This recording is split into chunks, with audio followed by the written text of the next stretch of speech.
All right, guys, it's time to make a prediction. Seahawks versus Jaguars, big game coming up. Who is going to win this game? If Seattle loses, how do they recover next week? We also talked about the keys to victory, but let's talk about my prediction first. My final prediction. I've been back and forth on this game. We talked about it yesterday.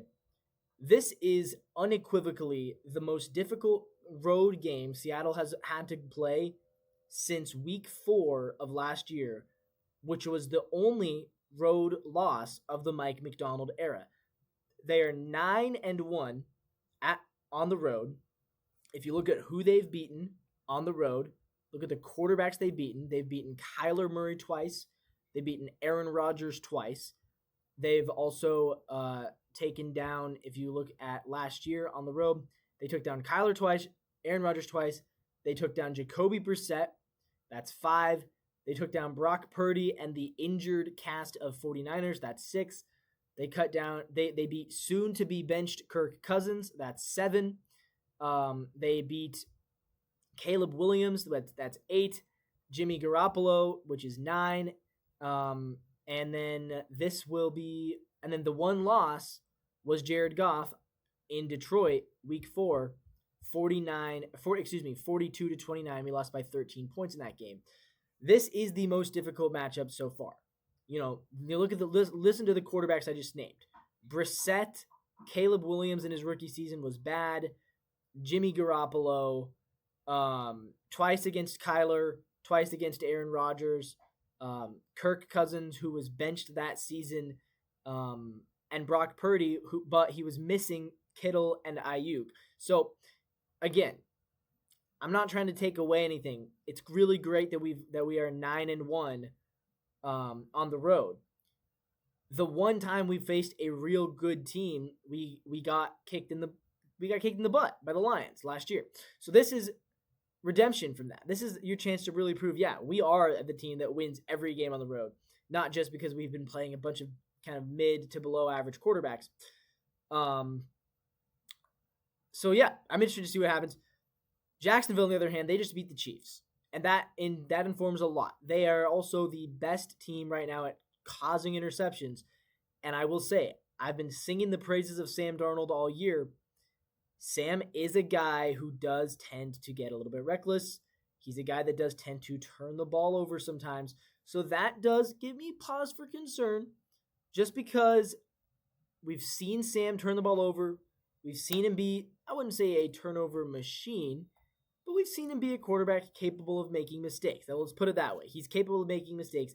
Jacksonville right now is the best team at capitalizing on those sorts of mistakes, which is why, unfortunately, I am predicting the Jaguars will win this game. I think it's very close. I think Seattle starts the scoring off with a touchdown in the first quarter, but I think Jacksonville will be leading at half 13-10. I think Seattle ties it up in the third quarter, 13-13, before Jacksonville goes on a touchdown drive to make it 20-13. Seattle will counter with a score of their own to make it 20-20. But in the fourth quarter, it'll be the Jaguars who pull away with the win. Final score, my prediction, the Jaguars will win this game 30. I'm going to go 30. The Jaguars will score 30 points at home with the win, and Seattle will score 23 points. Final score 30-23. That is my official prediction. Seattle. No, you know what? I'll give us 3 more. 30-26. Seattle loses by 4. Jacksonville, I believe, is favored by 3.5 in this game. So they will very, very, very barely barely cover the spread. I think that's how I see this game going. I think it's another high-scoring game. Not as high-scoring as Tampa Bay, but I think it will be high-scoring. I think Sam Darnold will turn the ball over, and I think after this game, we're going to be talking about a 3-3 Seahawks team. I hope I'm wrong, but that's my prediction. Let's move on. Keys to victory. How can they prove me wrong? How do they win? Number one, I think this is very clear. You cannot turn the ball over. You cannot even make turnover-worthy throws.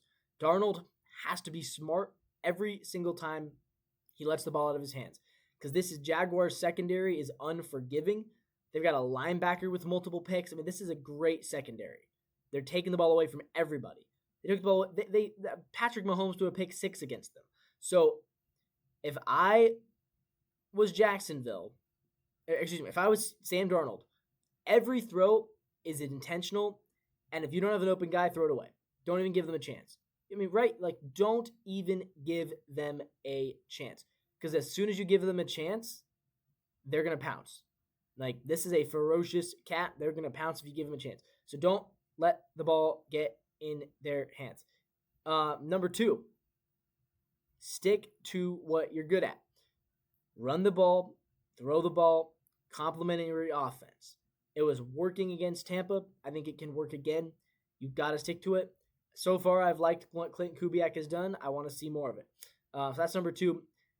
At number 3, let Trevor Lawrence be the one to make the crucial mistake. So on defense, they have a good running game. ETN is apparently back, and he's running the ball really well. And they have good receivers. And Travis Hunter, talented guy. Brian Thomas, talented kid. If somebody on that offense is going to make a mistake, it's going to be Trevor Lawrence. So let him make the mistake. Don't give him anything, right? Play solid against the run, and let Trevor make the mistake. Force Trevor to beat you. Because I'm not convinced Trevor can beat you. I'm convinced that Trevor can be a good game manager and that the Jaguars can beat you. I'm not sure that Trevor can beat you. So that's what I would say. Make Trevor be the one who has to beat you. I don't know if he can do it. But let's move on. If we lose, how do they recover? Texans at home on a Monday night. They get extra rest. That's cool. So do the Texans, though. How do you recover? I think the mindset has to be, look, we lost to a really good 49ers team, a really good Tampa Bay team, and a really good – if we lose, it would be – 2 of the teams we lost to would be 5-1 because the Jaguars, if they beat us, would be 5-1. And whoever wins between the Niners and the Bucs this week would be 5-1. So you say, look, we have 3 losses. Combined, those 3 teams are 14-4.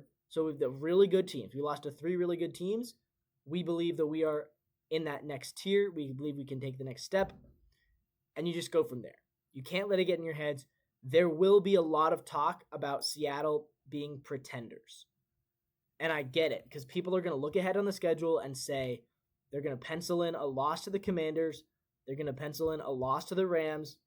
And they're going to say, look, the Seahawks are going to be 5-6 on November 16th. Listen to the last 7 games, though. Or what am I saying? The Seahawks are going to be 4-6. People are gonna predict us to only win one of those next 4. But listen to our last 7 games. Titans, Vikings, Falcons. Colts will be tough. Rams could be tough, but then the Panthers. I think we can beat the Colts. I'm still not sold on the Colts yet. So I think we can go 5-1 in those next 6 after that. And then it sets up, again, like I've been saying every episode. If you take care of business between Thanksgiving and Christmas, it sets up January 4th against the 49ers in a game that will likely decide whether or not you make the playoffs. Now, if you beat Jacksonville, then maybe you start to talk about could we win the division. If you lose to Jacksonville, I still think you can be a playoff team, but there will be a lot of people saying, oh, Seattle's not actually a contender. They're pretenders. They can't beat any good teams. People will say that. You got to tune out the noise. So how do they recover? Yeah, you tune out the noise, you get to work, and you beat the Texans. With that being said, that's going to wrap this video up for today. As always, if you like what you see, leave a like, leave a comment down below. Subscribe to the channel if you want to see more content. And until tomorrow, as always, guys, go Seahawks.